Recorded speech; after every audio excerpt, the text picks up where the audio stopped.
Cinta dan amarah. Apa yang kamu lakukan, Amelia Putri? Wajah Daniel penuh dengan amarah, sorot matanya pun sangat tajam seperti ingin membunuh. Aku. Amelia benar-benar gugup, bahkan dirinya tidak tahu harus mengatakan apa pada lelaki di hadapannya. Jawab. Daniel berbicara dengan sedikit penekanan. Aku. Aku cuma disuruh wali kelas. Jawabnya terbata. Sialan. Piuk. Daniel meninju tembok toilet di samping Amelia dengan kuat. Aku pernah bilang padamu kan? Aku tidak suka ada orang yang dekat-dekat denganmu. Apalagi dia orang yang pernah dekat denganmu. Mengapa kamu masih berdekatan dengannya? Kenapa kamu tidak menolak tawaran gurumu itu? Apa sebenarnya memang kamu itu menyukainya? Tanya Daniel berbicara dengan penuh amarah. Nomor.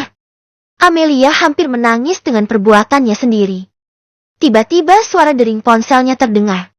Daniel segera merogohnya dari saku celana depan. Terlihat nomor baru yang menelponnya. Halo, siapa ini? Baik, saya akan segera ke sana. Panggilan pun terputus. Daniel menghela napasnya dengan berat. Lelaki itu menatap penuh pada gadis di depannya. Aku harus segera pergi sekarang. Tolong jaga diri kamu baik-baik.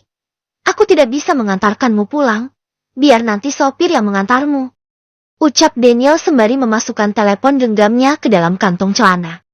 Mau kemana? Kenapa harus tiba-tiba? Apa aku boleh ikut? Ucap Amelia sedikit memelas. Tidak bisa. Jawab Daniel menunduk sembari memegang pelipisnya yang terasa berat. Kenapa? Tanya Amelia. Cuk. Daniel mencium permukaan bibir Amelia dengan lembut. Shoot. Dengar, aku tidak suka kamu masih berdekatan dengannya. Apa kau senang membuatku merasa terbakar? Apa perlu aku mengurungmu di dalam kamarku saja? Sehingga tidak akan ada orang yang melihat keindahanmu ini. Daniel menciwil hidung mancung Amelia. Ish, yang benar saja.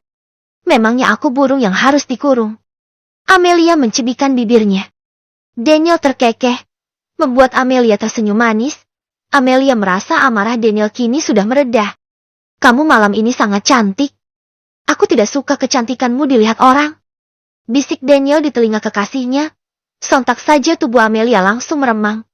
Apalagi dirinya hanya memakai gaun tanpa lengan dan tali spaghetti di bahunya. Penampilannya terlihat begitu seksi. Pipi Amelia langsung bersemu kemerahan. Daniel selalu bisa membuat jantungnya merasa tidak aman. Tapi pandangan Amelia tiba-tiba tertuju pada lengan kemeja yang dipakai Daniel. Amelia memicingkan matanya seperti. Amelia menutup mulutnya begitu saja saat pikirannya mengarah kemana-mana. Yang ini apa? Tunjuk Amelia pada bercak-bercak darah di lengan kemeja yang dipakai Daniel. Ini. Asia mengapa sampai lupa tidak mengganti baju?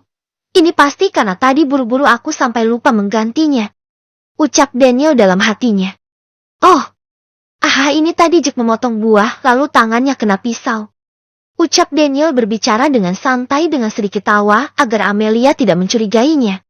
Aku pikir ini bekas apa? Amelia sedikit mengangkat lengan kemeja yang ada darahnya. Aku harus segera pergi. Daniel kemudian mengecup bibir Amelia singkat, setelah itu meninggalkannya sendirian di dalam toilet itu. Menyebalkan, mengapa aku ditinggalkan sendiri? Kan bisa mengajakku pulang bersamanya. Amelia menggerutu di dalam toilet itu. Memandangi wajahnya di cermin wastafel, kemudian mencuci tangannya. Ceklek. Amelia membuka pintu toilet. Langsung dikejutkan dengan kehadiran seseorang. Lelaki itu berdehem kemudian membalikkan badannya. Aku tidak menyangka gadis cantik sepertimu ditinggalkan begitu saja sendirian di dalam toilet. Setelah lelaki itu merasa puas.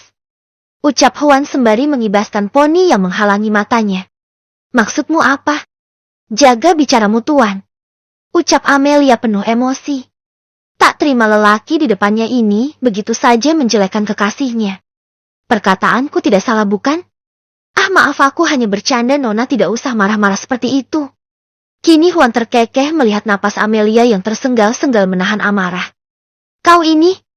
Mengapa hari ini? Hariku begitu buruk. Amelia meninggalkan Huan sendiri di depan toilet umum sekolah. POV Huan. Aku rindu sekali dengan gadis itu. Mengapa kamu harus jadi milik orang lain? Hwan duduk di bangku kebesarannya sembari memandangi foto Amelia di ponselnya yang dia curi sewaktu di rumah sakit. Tiba-tiba notifikasi pesan masuk. Hwan Biem segera melihatnya. Ternyata Raka yang mengirimkan pesannya. Raka. Kak.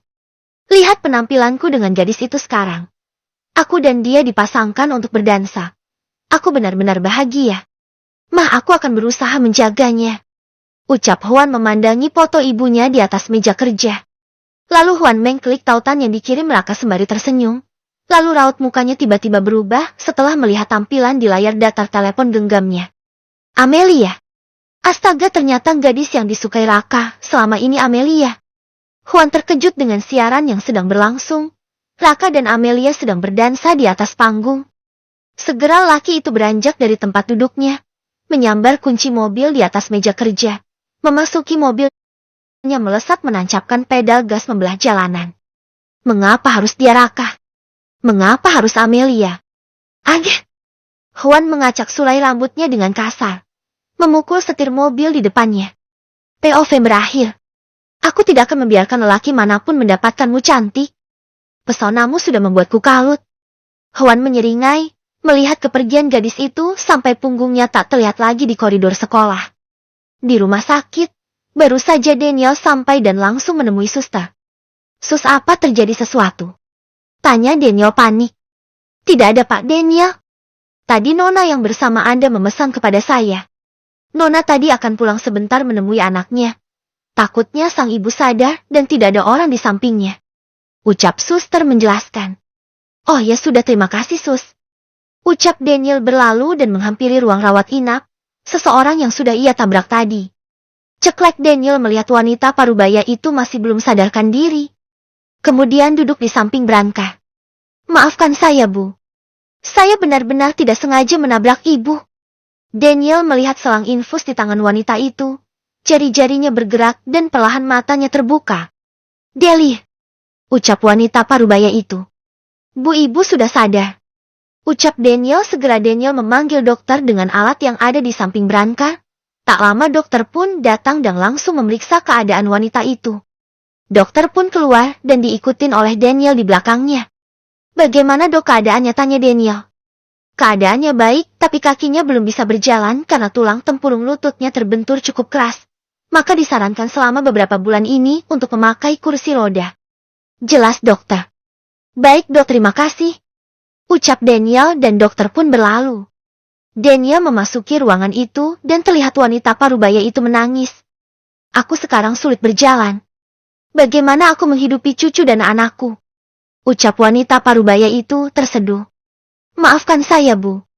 Saya akan bertanggung jawab atas kesalahan saya. Daniel merasa menyesal sudah kebut-kebutan di jalan pada akhirnya harus merugikan orang lain. Nah, apa Ibu boleh minta satu permintaan sebagai bentuk pertanggungjawaban? Ucap wanita parubaya. Bisa, Bu. Ibu mau saya membiayai Anda sampai sembuh. Saya bisa. Ucap Daniel. Tidak, Nak. Ibu hanya minta tolong. Carikan anak Ibu pekerjaan.